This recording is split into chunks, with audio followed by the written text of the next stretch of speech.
1, 2, 3. It's the podcast. Got Big John here. We're talking sports. And the first thing I want to know, now that we're a few weeks into football season, is who's your team, man? Patriots fan. Patriots I know I'm fan. in the heart of darkness out here, but Patriots fan. I love it. Let me ask you a question. How old were you when you first started watching the NFL? Oh, God. I mean, little.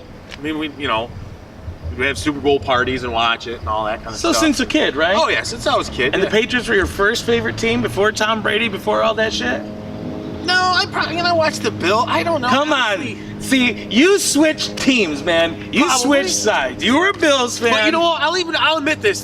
I'm a Patriots fan because I'm a Tom Brady fan. I like ultra winners. I like those dudes who are that are amazing under pressure, that do those things that nobody else in the world does. Until John Jones gets popped for steroids. Exactly. Until John Jones pisses hot. Yeah, or T-Bone's a pregnant. I like those dudes that are just the best, that are obsessed, that go that extra mile, that have nothing else in their life but that. You know what I mean? And Tom Brady, I mean, how do you say 6th-round draft? Everybody knows the whole freaking thing. And you know what he does late in games with all the pressure in the world on him, that's when he shines. Everybody can be good on a Monday in the middle of September and they do some cool stuff, but Super Bowl, end of it, 23-8, pull it out. There's just something special about that. Ladies and gentlemen, Johnny B, great sports analyst. Bills trader number 1. Oh, Tom Brady wins the Super Bowl and he jumps the ship. That's all right, dude, because guess what? That dude whose nuts you just licked for about 5 minutes straight, he's about to retire. Oh, yeah. Broken neck, broken knee. He's going to the old folks' And probably home. once he retires, I probably won't watch that much. Oh. No, hey, really, though. I stopped watching UFC once I found out about Jones popping twice. I was like, what now? Because I didn't watch a lot of sports for a long time, and then lately I got back into it. I did some fantasy and stuff, and it's just what I gravitated toward was Tom Brady. That was the team I gravitated toward. And it sucks to be a Bills fan and watch them lose all the fucking time. Everybody thinks it's great to be some kind of stoic jerk off. Oh, we won fucking 8-8, but goddamn it, I suplexed somebody through a table, so we're fucking awesome. Yeah, mediocrity is great in having a horrible team environment where they fire a coach every other year.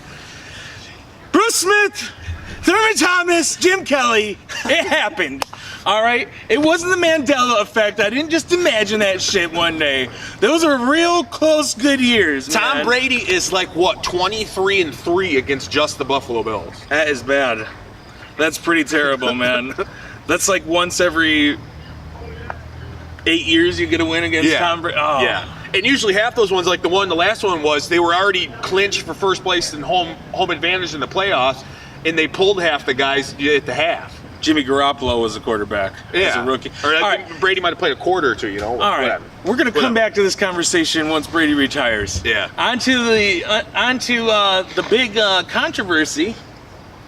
Triple G versus Canelo. And that blind judge. And the blind judge. What were the scores? Tell me a little about the scores. I think 3 judges scored them. The one guy scored it, I think, 15-13 for Triple G. The other guy scored it a draw, 114-114. And then this blind bitch scored it 118-110 for Canelo. And the thing about her was they showed her stuff. She scored Canelo's Mayweather fight a draw. And he was Canelo. Or not for Canelo, but a draw. He got worked in that fight. I don't think he won a round in that fight. So you think they had people? You're not going to go that far? Did she have dinner with Oscar De La Hoya the day before? Supposedly, the rumors I hear. Is it true? Who knows? I just listen to shit on the internet and repeat it like I know something. But, I mean, who knows? But yeah, that was horrible. That was so suspect. It was so horrible. What do you think, what would be, all right, not what's going to happen because we know money makes the world go round, but what would the true fight fan want to see happen in this circumstance? What would the true fight fan feel justified as a recompense for this situation? There's a rematch? They move on? Why? Honestly, I don't even know about a rematch because Canelo worked him. And the next fight, or not Canelo, excuse me, Triple G just worked Canelo. And he was kind of tentative, and it was Triple G's first time ever fighting in Vegas. Oh, no shit. Yeah, he's never fought in Vegas. He's fought in some other places. Has he fought in America? Yeah, he fought in America. He's never had the draw. He's never had the stuff. Canelo's been there. He's fought Floyd. Canelo's been in those big fights. Is one of these guys going to fight Conor McGregor? You might. Who knows? The whole Conor thing's up in the air, Is he gonna box next, or is he gonna go back to the UFC next? I think he'll do UFC next. I mean, he's got the Nate Diaz trilogy fight, which will be huge. It'll be the biggest fight in UFC history, probably. And you got Tony Ferguson and Kevin Lee fighting for an interim. I mean, he's going to have to address some of that stuff or walk away from that title. You know, so... Well, I think that if Kevin Lee beats Ferguson, okay, then you got somebody who went really far up off of one win or one or two wins. Yeah. So they could probably... He hasn't quite earned the spot yet, so you could probably put him on the back burner while Conor fights Nate for a third time. But, if El Kakui wins the fight, Yeah. how can you deny him? And that's a good fight. I'm watching that fight. 10 straight win? He's won 10 straight. He's weird. He's awesome. He's just dangerous as shit. He's going to dart you from every angle possible. I mean, it's a dangerous fight for Conor, no question. What would you like to see Conor do next? Well, seeing it as the Ferguson fight, and I mean, that's happening in what? Soon. A couple weeks. I think are they on the GSP card? No, Yeah, that's no. Dillashaw and Cody. Oh, I think that's they're good. before that. I think they're in like that Ferguson fight's in like a couple weeks, I think. Let's talk about Dillashaw Cody. Who you got? That's tough. You know what? I think Cody's going to do it. You talk to them guys, you see what they've done. Cody has knocked them out in practice before, and I think Cody. What about that back though? What? Garbrandt's Oh, back. it's been a while now. I think he's fine. You don't think it's going to play into it? I mean, they've had ample time to deal with that. That fight was supposed to be like early spring. I wouldn't worry about that. What's your prediction? I think Cody, Cody could stop him. It's possible. Deep water or early? Put him out. I think it'll be deep. I think, depending on what happens, because you saw like TJ in the Cruz fight. TJ got emotional. He started getting flat-footed. He started planting his feet, trying to knock But he got better Cruz out. as the fight went along. Yeah, yes. He started off whiffing a lot, but Yeah. then that fourth, fifth round, And there's going he to be was some. landing. There's going to be some. What do you want to call it? There's bad blood there between Cody and TJ. And Cody, I think, is proven a little bit better. All that shit that got talked between him and Cruz and that stuff, and Cody went in there and just was magic. All right, I think he's got it. I think it's his time. And he's marketable. He's there. And TJ, I've never liked TJ. I just can't like him. He's weird. I'm rooting for Garbrandt too. I hope he pulls Yeah. it off, man. TJ's I don't know. But moving on to the big news, our boy DC, Cosmo put it on this podcast, calling him the B word. But you got to feel for him, right? Like, as much as everybody wanted to root for Jones, you got to be feeling for DC. But everything hasn't played out yet. Everything Even as played Jeff out. Nowitzki had said, because the B sample was nothing more than they tested the other half of the urine to make sure there wasn't something wrong with the A test. So that doesn't He gets convict him. stripped. And Daniel's been UFC has reinstated. stripped. I know that, but even if you talk to Jeff Nowitzki himself, the golden stitch, he's going to say, you got to wait till this stuff plays out. Well, I don't. Because they got to see. I mean, I still find it hard to believe. You want to hold out. And maybe hope I'm a for John Jones nut hugger. Yes, But I just find it hard to believe that he passes all these random tests and he fails the one test that he 100% knows he's taking. He knew that test they knew for months he was taking. You know what? I've always been a huge Jon Jones fan, so I wanted to believe that, logically it doesn't make sense. But, I've always thought in the back of my mind, sometimes you want to just not notice things or you push it aside. But, when Holly Holm fought Ronda Rousey, that was the most jacked she ever looked in her life.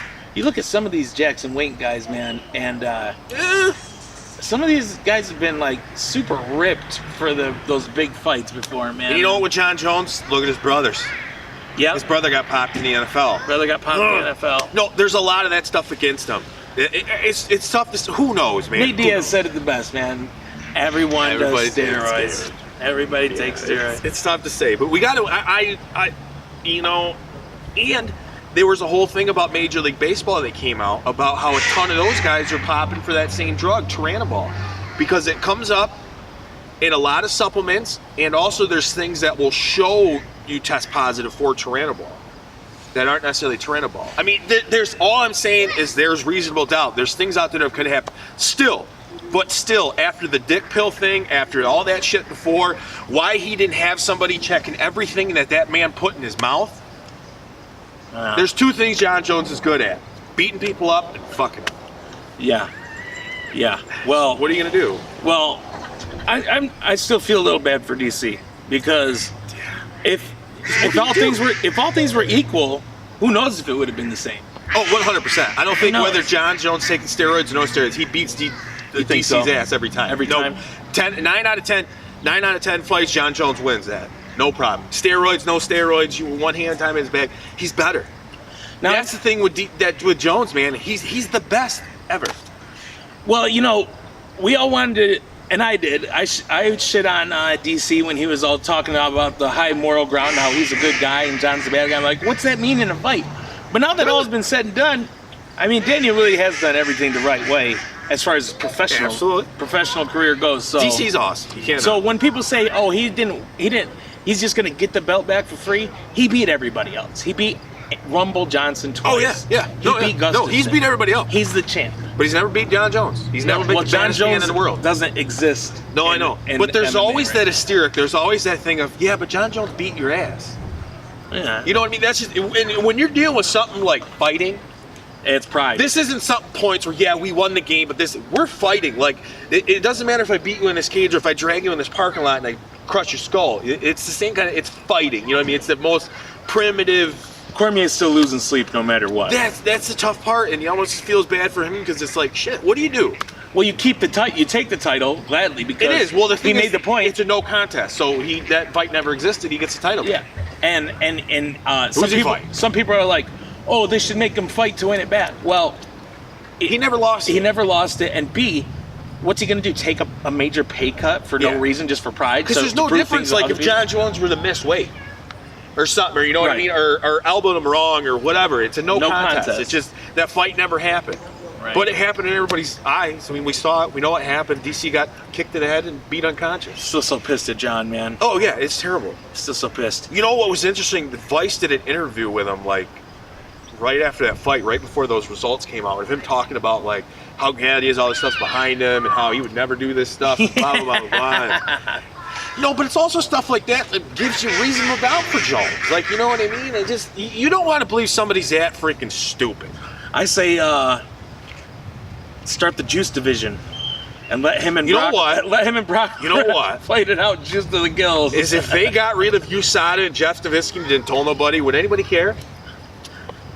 I mean, yeah, because the fights have been not as exciting. Guys, people would care because what about the?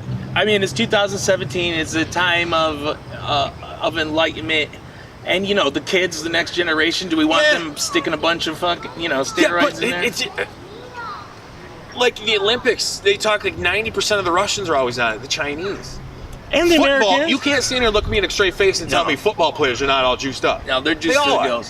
They're just like they look past those. The guys who fail those tests are idiots. Lenient. It's very lenient. Yeah. Because they know what it is. It's you know what? It's a and it's not like USADA. It's a 4-game suspension. It's not even that stuff. Like you can say all you want. For guys, I think kind of the number everybody likes to throw around is maybe steroids will give you 10% advantage. That's not true. No, absolutely. You talk to some of those guys who are on it. No, especially those true. old baseball players, man. They tell you. The juice would take somebody who can't quite make the team to making them a starter. No, I don't believe it. It would take a starter, make them an all-star. Because it doesn't. It would take an all-star, make them an. It's not magic. Because you still have to put the work in. You still have to have the talent. All that stuff does is make your muscles recover faster. You can train a little bit harder and a little bit longer. Dude, come on. All right. So, you just look at some of those guys. Barry Bonds hitting 30 to 40 a year. Because he's got that sweet swing, but he's a skinny little dude. Yeah. All of a sudden, his head's this big and his shoulders are this big. And but what about comes with, 70. A lot of those guys, they've occurred of lifetime of knowledge up to that point. Oh, no doubt. And now all of a sudden, now my body's back to what it was when I was 30, and I can use that. Look at Vitor Belfort's one of the best examples. TRT Vitor with traps to his ears, wheel kicking dudes in the next week.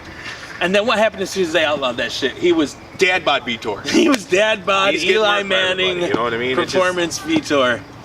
All right, well, no, UFC's got something coming up in Japan, right? Yes. The Main fight, I event? think it's Friday. Main event is OSP versus Mushin Okami, which... That'd be a good one to check out. Well, what was the lady fight you were talking Oh, the Claudia Gadelha, Jessica Andrade fight, man. That is going to be a brutal. Who you got? Who you got? I got Claudia. Claudia's a monster. And not to mention a dime piece. Yeah, she is pretty She's hot. a smoke show. I don't know how big. She's probably like this tall, solid muscle. Yeah. Yeah, she's a monster. The only person in the world that's ever beat her is Joanna. Well, you know, Andrade is like very similar build. She's actually bigger. All right, Andrade's dropped from 35 to 15. So that's 2 weight classes she dropped. Yep. She's but bigger. on that kind of thing, what's the weight cut like for her? Probably a lot harder than what Claudia is. I bet you Claudia don't walk around more than 126 pounds. Nah, well, I don't know. It's hard to say. Yeah. That's Joanna does. Yeah. She's probably cutting. And when they make that 125, this is the match I'm really looking forward to. That's gonna be Shevchenko. Yeah, Shevchenko comes down from 35. Joanna goes up from 15. You know, Shevchenko's beat her 3 times. Yeah, but it's going to be better. It's going to be. Oh yeah, no, that was before I'm in it. Joanna. I'm watching it. I'm watching all of them. She beat her, but that was a different set of rules for one. It was kickboxing, Muay And Thai. then B, Joanna's been at American Top Team training with Amanda Nunes all the time. Yep. You know what I'm saying? Yep. So, even though I think Shevchenko is better than Nunes, I don't know. That fight was kind of. That was a tough one, you know. I don't know. I don't know, man. We'll see. Who knows? Those ones are always tough. You know, they go the distance. They're kind of this. And, well, they didn't do this. They didn't do that. Oh, the judges picked it. It's kind of. You see Ronda's trainer say that he thinks it. Oh, no. Get out of here, dude. I guess he wants Ronda to die. I mean, if she couldn't beat Amanda Nunes, No, Cyborg. what kind of chance does she have against Cyborg's Cyborg? ripping her face off. Like, that's a murdering. Did you see what Cyborg That's said? a murder. Did you see what Cyborg said? Yeah, I He's read like, some I'll do it. say. In the WWE, Yeah, I said that, but nobody's gonna watch that. everybody's gonna watch that. Yeah. Just imagine if them two were on the roster at WWE. Honestly, if they booked that fight, would anybody watch? I mean, like, Ronda's got murked her last 2 fights. Did everybody just watch Conor McGregor versus Floyd Mayweather? Yeah, but Conor had a chance in that. Conor didn't get his ass whipped 3 times in a row, and then they're giving her the meanest, baddest person in the world. It doesn't matter. People want to see a spectacle. They I want to think it see. matters. I guess if people want to watch Ronda get killed, Like, there's all these mainstreamer because fans. the tough part about that fight, how do you build Ronda that's going to win that? How do you show highlights from her last 2 fights? You do what Trump did. You do what Conor does. She just comes back and starts running her mouth, and then everybody's like, Yes. "Oh, she looks like she's fierce again." Blah blah Yeah, blah. but you know what? Ronda won't talk about either of those fights on camera. Well, there's got to be a time in her life where she either decides that I'm never going to do it again, I don't think there is. or She's never coming back. I don't foresee anything. She made a lot of money. She married Travis Brown. They're running off in the sunset. Travis for Brown. what? Travis get knocked the fuck out. Really? Brown. After he went to Edmonds camp, he goes like 1-7, and the one fight he won was to get Matt Mitrione, where he poked his freaking eyes out. Just imagine if Ronda, like after that first loss, went to a top team or something like that. You know what I mean? or did anything. Or just who knows? It's all speculation. All right, man. Give me one more. Give me one prediction, real. Not like my brother's a Browns fan. He'll be like, well, last week, what did he say? Browns are gonna go 15-1 and win the Super Bowl. If you gave me a prediction, the Browns have won 3 games this year. I'd be okay. I believe that. So, what is the Patriots' fate this year? Do you see them repeating? I think it's very possible. I guess the tough thing is now the injuries are hurt. Edelman's out. They got a lot of guys hurt. That's going to really hurt them. But you got Tom Brady. I got $10. They're winning the AFC. I know that much. I got $10 for the field against the Patriots. What? Oh, you guys seen it here first. I get the field. He's got the Pats. Johnny B over here. And 1, 2, 3. That's some sports for you. Hello everybody. Here we are at the Riverwalk in Jamestown, New York. Beautiful day, late September. Things couldn't get any better, right? I'm here with Jeremy, my co-host, and my new friend here I just met, Chanda, rhymes with panda. And we're here to talk about some important things today. The power of positivity, if you will. A lot of positive things going on around the town, and we have brought Chanda in today to tell us about a little bit something you're doing this weekend. The Rally to Recover Jamestown. The Rally to Recover Jamestown. Yeah, it's on Saturday. So. All right, so tell me a little bit about this. we're trying to bring the community together, and we recognize that there are addiction issues in this community, and a lot of those things have been swept under the rug, have not been properly addressed or talked about. But really, we want the community to come out to share their voice. And, I know a lot of people don't like living here, or think that Jamestown is hopeless. Well, if there are people that feel that way, then they should come out and try to make a change in the community. So we're trying to spread that, and we the people doing it ourselves. Hopefully it's a success. Oh, that's awesome. So what kind of things are gonna be happening down there? A lot of stuff. We're gonna have lots of food. We're gonna have national speakers. I've got all the speakers that are flying in from Indiana, Florida, Ohio. They'll be here Friday. They're gonna share their messages, their stories of near death and survival, and what they do now. And we'll have local speakers, and we're gonna have local musicians like Smack Dab and Bill Ward, and we got a couple musicians that are coming from out of the area, so it's gonna be a whole slew of things going on. That's very awesome. And now this is going to take place, I forgot what you called it. It's at the old Dahlstrom's building. What's it called now? The Sherwood Arts Complex. The Sherwood Arts Complex, down right on, I guess, 2nd Street would be the address. Sounds like a great thing, you guys getting together to bring awareness to, drugs and the problems that they cause, and the road to recovery and positive vibes. Thank you. So tell me, we've talked earlier before this about some other things. You have a friend, Yes. Jeff. Yeah, if we could find Jeff. I'd like to be able to find Jeff, but you told me an interesting story about Jeff. You want to grab him? While we go find him, tell me a little bit about Jeff and how you met him and what his story is. Jeff lost his brother to an overdose here in July, and he decided to start this crusade and this movement, and he wants to start a foundation called My Brother's Couch. He got clean on his brother's couch for a week, and somebody gave him a place to stay, and so he decided, he found out about our rally, and he rode his skateboard from Kansas to Jamestown, New York, just to be here for the rally, so he's here with us hanging out.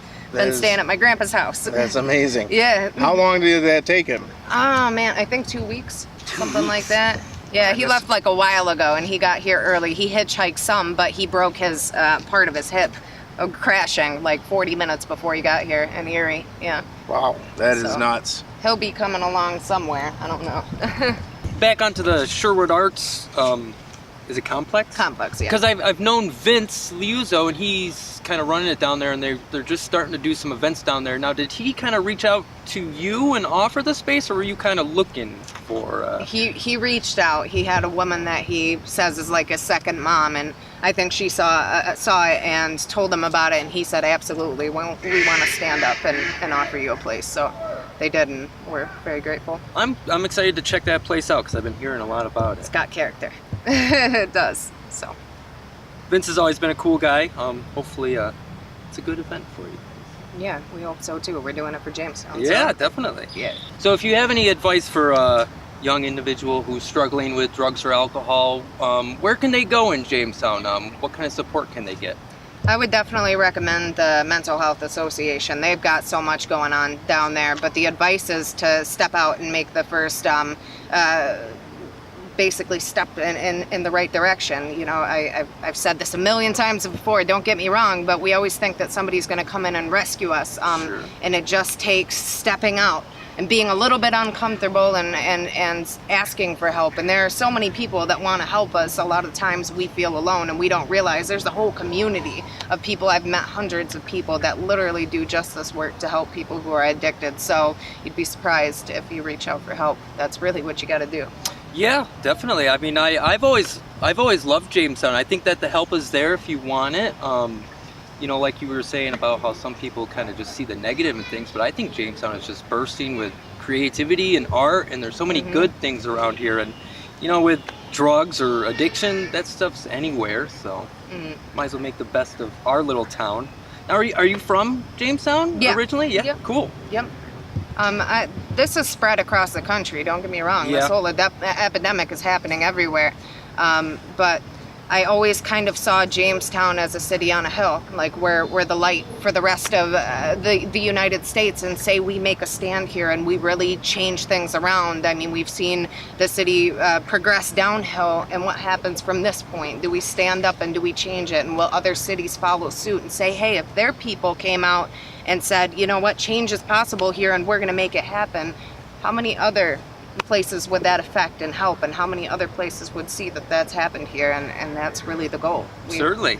We want people to come together. It's possible. Well, I think it's awesome that you're trying to set this up for Jamestown, and hopefully it could be more of a regular thing. And Next year it's going to be annual. Oh, so, cool. Yeah. All right. Yep. Well, we want to thank you so much for coming and talking to us today, Chanda. This is a great thing for the community, and looking forward to stopping down there and checking it out. Thank you. And thank you for having me. We got Jeff here. Nice to meet you, doing, bro? Jeff. Actually, I'm Zeke. I shake hands like that. because- Vikings. Well, no. When Vikings. your brother falls, that's the best way to pick him back up. As is. I like that. I like that. I'm gonna remember that one, man. So Jeff, you're here for the rally? Yeah. How did you get to be involved in this? Well, I heard about it. I went down to Texas. My brother passed away from heroin. So I skateboarded down there. He was one of my biggest supporters on my skateboarding trips. So when he passed away, it just made sense to skate to him. On my way back from that, I heard about Chanda Lynn doing the thing that she's doing, and it just made sense. Grab my board and come up here. So here I am. So long trips on the skateboard is something you've done before? Yeah, it's something I enjoy. I enjoy being out on the road. It's something I'm comfortable with. A lot of people like to hear my stories, and it helps them somehow, shape or form. So it just I just go with my gut, and I do what I like to do. I Cool, skate. man. We heard that you had a few bumps along the road on the way here, one man. good one, man. What happened? Man, I made it to the top of the mountain in between Erie and Jamestown, and I was about 2 miles from the border of New York. And I got to the top, and it was all rough traveling to get up there. Apparently the road was all pitted and stuff, and I was getting up to the top. When I finally got to the top, it was this like dirt road that was like in Kansas, back in Kansas, you can't skate the dirt roads, it's all gravel. Right. So when I saw this, it was all smooth clay, and I'm like, what? And I'm like, I jump on my board, and I'm skating it, and I'm like, I even made a video real quick. I'm like, these roads are so great, I could skate this all day long. And then I got to this downhill, and that downhill, I was so confident, I was just getting it. And the way you slow down on a skateboard is a lot like on a snowboard. You whip it back and forth. Okay. And going downhill. And I just wasn't thinking. I know how dirt roads be acting, and it just went out from underneath me, and I had a heavy pack on, and I just went down, and it busted up my hip. What is it? What they call it? Acetabulum, whatever your the ball of your hip goes into. Okay. I broke my ass. Acetabulum. How long ago was that, man? 2 days. 2 days. How you feeling? Not too bad. I can't skate right now, and that kind of hurts my feelings. I was really hoping to skate the streets of Jamestown. I was really looking forward to that. But, Yeah, we got a nice skate park too. Yeah. You should check that out. Have you seen it At least yet? go check it out. Yeah. I haven't even seen it. The kids are cool to talk to, way you cool. know. Way cool. Yeah. Just give them any pointers or anything, you know. That'd be way cool. Are you? Do you have a epic healing factor that's sort of like Wolverine's? You'll be back at it in no time, you think? Maybe 2-3 more days, right? No, the doctor said, I went to the doctor because I was more worried about it being dislocated. And I'm stubborn, I don't like to go to the doctors, but like when you start thinking about something that could get worse over time, like because you were being stubborn, and with something so important as my mobility, I went in because I didn't know if it could be slightly dislocated. So I went in, they told me it's just a little fracture and I'm gonna be okay. So I just need to be chill, which is tough for me. Right. But speaking of addressing things that you shouldn't put off till later, right. We're raising awareness in the community for people who are troubled. Yeah. What would you say to somebody who might be struggling with either addiction or abuse, bullying, anything that might be putting them in a place that they feel they can't get out of? They feel, maybe I'll just wait this one out. Yeah. For them to take that progressive step toward a solution, what would you tell those people who feel like they're trapped? The best thing I could say is speaking from my own experience. I really like life progress. Like when we get stuck in situations that are deteriorating us from life progress, whatever it may be. The best thing I could do is I had to find that one solid person in my life that cared to see me do better. and that was my brother. And I kicked it with him every single day. I had an addiction, and that was my problem. And so I kicked it with him every single day until I was able to move past that problem. Because he had no care in the world but for me. And now that's tough. That's tough for people to find because we don't always know where to find that. So like giving advice is so tough because what works for one situation don't work for every situation. The best advice I could suggest is find that one solid person in your life, and there's got to be somebody that gives a crap about you. Find that person and cling to them. But they got to care about you being a better you. And then get over your own emotions of like if whatever they say hurts your feelings a little bit. Understand that they're your rock. They're your rock. My brother was my rock, and I'm so grateful to him. Even though he could be a jerk sometimes, he was my rock, and I couldn't have done it without him. And so I don't know if that helps anybody, but that's what helped me. And for people who are doing all right, hear these words and be that person for somebody. Step out, reach a hand out, the brother handshake, pull somebody up. Yeah, it just takes a little bit goes a long way. Am I right? Yeah, it really does. It really cool, does. Man. Well, it's great that you're in James. You got anything for him? No, it's just nice to sit with you. What's in the cards after the rally? Back on the skateboard? Oh man, I don't know. I've got to get back. I've got a farmer that I work for back in Kansas, and he really enjoys my help. I feed 100 head of cattle, paint houses for him right now. He's got an antique shop, and I do a lot for there. He really appreciates my help right now, and I got to be there for him. So that's my immediate. But every month I try to take another trip, at least a weekend or 2 weeks out of the month. I try to get out there and do something. Another thing, find a hobby. Learn how to play guitar. Learn how to skate. Find something that the toughest thing is, like when you're breaking through addiction, is enjoying life again. And you got to find like. That first month is going to suck regardless. You're going to have no emotions to want to do anything. Find something you want to do. And get past that first month, and then just get your hobby, whatever your passion is, and jump for it. Don't let nobody tell you can't do something because I can skate all the way from Kansas. Don't tell me I can't. No doubt. Hell yeah. That's cool, man. Well, hey, before you leave Jamestown, you definitely got to go hang out with the guys at the skate park. I'll check it out. That's for sure. They're all really cool, chill cats, and thanks again. Thanks for brother. coming, Thank you for having me. That's awesome. Love you guys. 1, 2, 3. It's the podcast. We're here with Adrian. Adrian? Yes. You said you got involved in the rally through your granddaughter, Chanda? Yeah, we kind of planned it together, and it was her idea, and then she just recruited me, and here I am. Yeah. I did not believe, me and John were talking about it when she was doing her interview. We said, no way that's her grandma. No way. Like maybe a young mother at some point. Oh, my daughter would be glad to hear that. That's cool. So tell me about your role in the event. What have you been doing? Well, I'm kind of the project manager. I've been handling the money end of it and going out and buying whatever we need and just helping her organize it and contacting vendors and I guess just kind of keeping things in line, keeping track of who's donated and the money that's coming in and going out.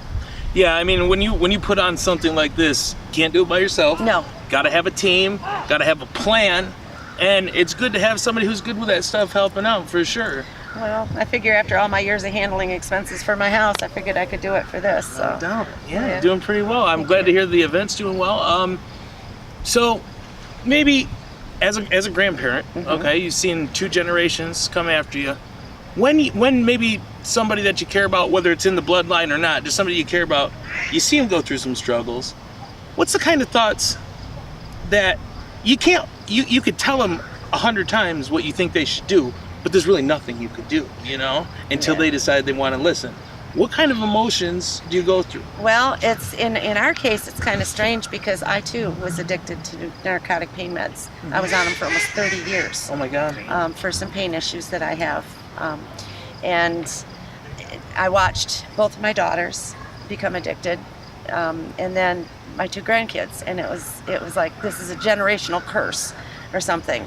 And then when I decided that I didn't want to take them anymore, I asked my doctor to help me get off them, and he just ignored me. Really? So yeah, I was just totally ignored. So Do you think that has something to do with big business, maybe? Oh, I think it's got a lot to do with they get What's kickbacks from. the company or whatever that made like OxyContin got sued for like $1 billion or something, but they didn't care because I think they made some, I forget what, I mean, it's just outrageous. ridiculous numbers I'm throwing out. But they made like $10 billion, $20 billion off selling OxyContin. Well, and that, and Chanda actually did a video about it, that when they brought OxyContin onto the market, they promoted it like Pepsi promotes their product and that. And No, I it was mean, ridiculous. they had teddy bears, they had coffee cups, they had hats, and they told the doctors it's not addicting. Go ahead and prescribe it. And it's as addicting as morphine. It's comparable to morphine. Oh yeah, it's all the And, same. It all yeah. works on Yeah, it's all the same. And there are whole towns that are addicted to OxyContin. I've always said, I think that, you know, when OxyContin came out and that stuff came out 10 years ago, 12, 15 years ago, I think that's what really pushed some of this stuff over the edge, because you had kids, and hell, even me, all the kids I knew, hell, I did it when you were in high school and that stuff. It's sometimes hard pressed to get, you know, people to say, you want to try heroin? But these pills I found in my mom, and they try them, and it's all the same. It's all opiates. It's all going to get you addicted. Exactly. And they got so many people to almost find it, whether it's acceptable or even just to try it. And then they change all that stuff, and all of a sudden all that's left is heroin. Yeah. This stuff Well, doesn't... the pills get so expensive. I mean, Yeah. I've heard oxys are selling now for $60 a pill. Probably. Yeah. And you can buy heroin for $4 to $10. That's so what it comes to. it's- So when the doctors turn their back on you, when you have to do it to yourself, where do you reach for strength? What do you do? Honestly, we went to the streets to get some Suboxone. Okay. And we bought just a tiny little bit, and we cut it into tiny little pieces to get me through the worst of the withdrawals. And then I smoked pot. Hey, My grandkids got me pot. it's natural. And once I was through it and got done with it, then I was good to go. But it took 3 solid months for me to completely detox. It was very rough, very rough. And now you clear that hurdle. Now you got your granddaughter not only clearing hurdles, but blazing trails, blazing the way. Absolutely, and I'm you see so things proud of come her. full Yeah. circle. Yep. Yep. And both of my daughters are clean. They've gotten off it. What and a story. Yeah, it's really been very rewarding. You And gotta fight like hell, man. to be involved in something like this. Yeah. I guess it's kind of I'm trying to make up for the mistakes I made.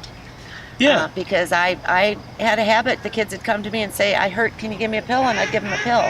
And I was so naive and blind that I didn't see that I was enabling their addiction. Yeah. I didn't realize they were addicted.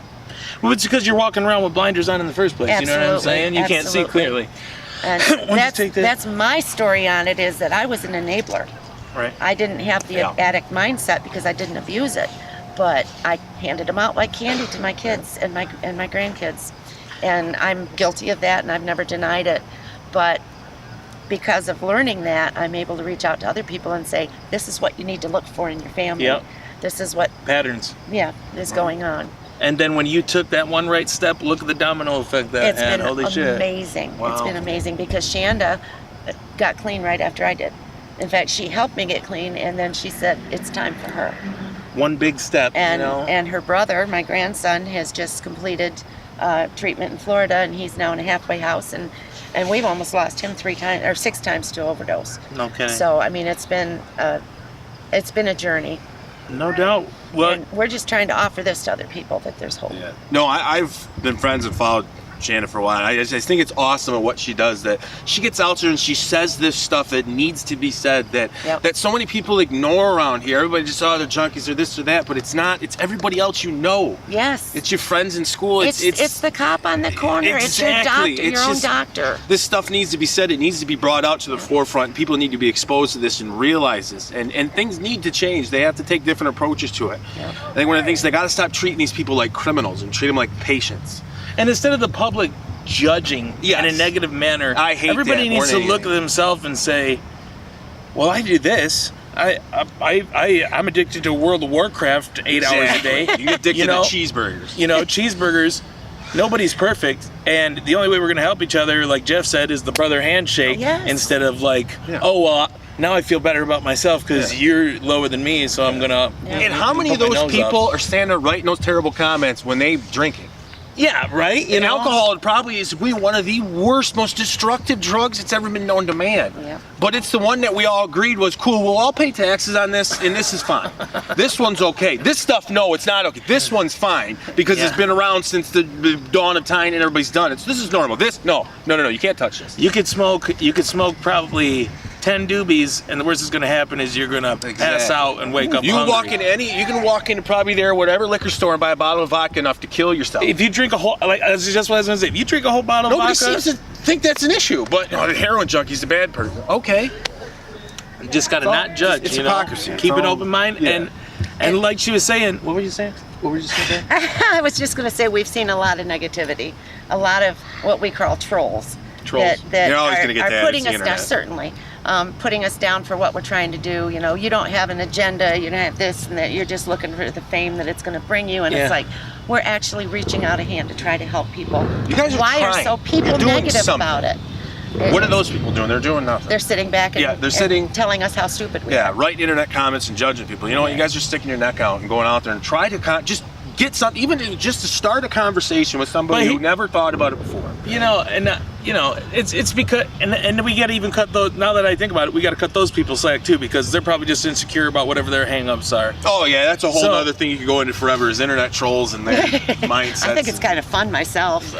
Reach out to the internet troll. Be like, hey, buddy. I've already Because how many said. of them, message them, you know, you probably go to the face, how many of them got daughters and kids and little kids? It's like, what are you doing, man? Like, what are you doing? Yeah.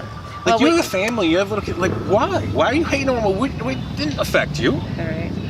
Just offer the trolls a hug, man. Well, we've already decided that after this is all over, I'm going on this particular place where we've been getting all the bad raps. Okay. And I'm going to thank everybody for all the publicity because they've kept us trending at the top of the list for 2 weeks now. And we've gotten a lot of publicity for our event. And it is true what they say, no press, or what is it? Any press is good Yes, press. yes, thank you. Any press is Yes, good even press. if people talk, like you said, it keeps you pinned at the top. Yep. Because of all the, the 30 people that are on there talking crap and doing all that stuff, there's probably hundreds more that just look at it. Oh, yeah. And if you sit back got and one of laugh. those people to see that, and if one of them people comes to that event and does something positive for life, then that's all that matters. Yep. True. And we figure if we can save one life, if we can lead one person Yeah. to recovery, then this event is worth everything Absolutely. we've done to Absolutely. get there. Rally to Recover Jamestown. Boom. It is when again? Saturday, this coming 2 days. 2 Saturday, days. the 23rd from Saturday, 1 to Saturday, 11. Saturday. And it's 1060 East 2nd Street in the old Dahlstrom building on the east end toward Faulkner. It's the Sherwood Arts Complex. Adrian, thank you so much for coming on the Thank podcast. you. I hope that Thank your you. event goes over well. Thank you. I hope we do too. 1, 2, 3. Action.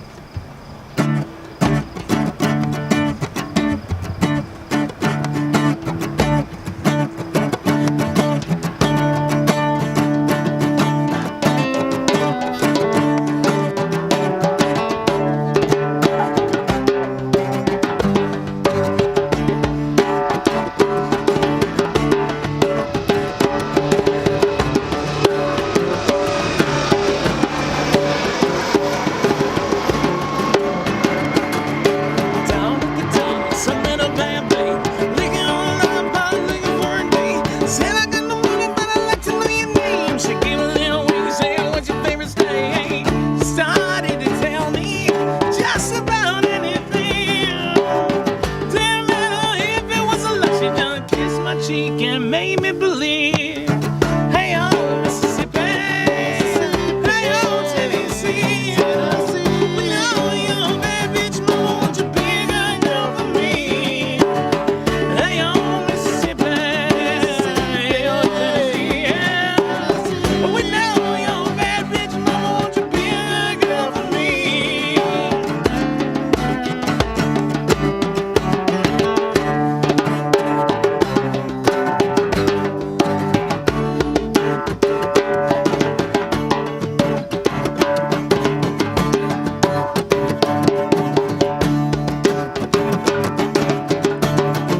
Well, I opened up a door, she got into the car. We took a little trip and I got pretty far. She took interest in the flowers, so I fucking went to grab. That's when she saw the jealousy and feel that in the pan. I seen her them better, but damn about anything.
say.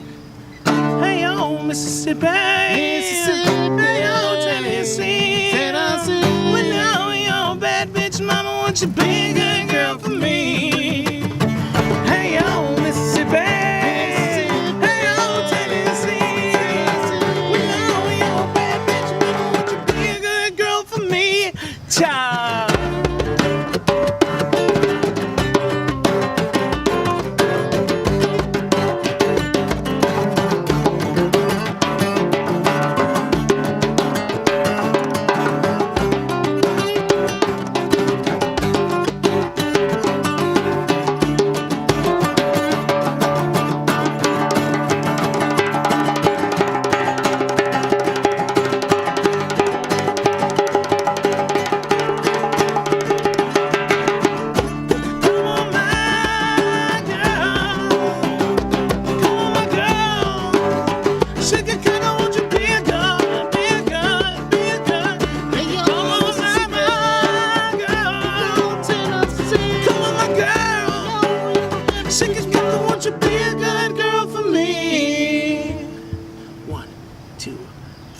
It's the podcast. Come check us out.